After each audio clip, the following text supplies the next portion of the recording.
hindi ako makakapagpaniwala. Inopen ko yung pintuan ko at meron ako nakita dito. Hindi ko naman kung kanino yan. So, ito ang nakita ko, guys. Okay, hindi niya mystery dumpling. As you know, alam niyo naman ang mystery dumplings ay may plastic and may wrapper. Ito wala. At meron ka pang, makikita mo yung ano di ba? Yung mga butas. So, as alam niyo naman, it's fake to kasi may mga butas.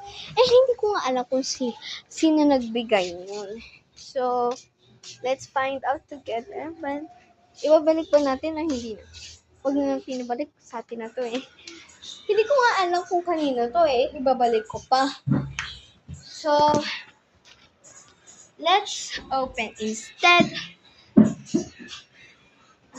Let's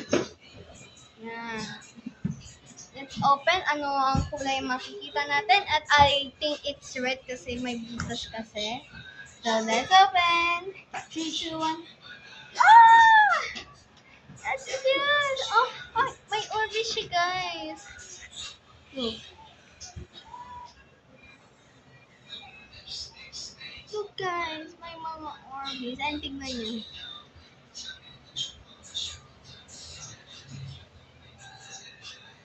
Oh, ano naman niya? Sinong ink, guys? I think tinanggal lang nila ata yung wrapper and the plastic at nakita na nila yung kulay. So, I think binigay na sa atin. Bakit hindi niya binigay sa mga kapitbahay? Kung marami kami kapitbahay dito. I think yung nakabukas na kasi lahat dito nakasarado kami lang yung nakabukas. So, ito yung nakuha ko. Bye-bye! See you in the next video! And I have my first dumpling.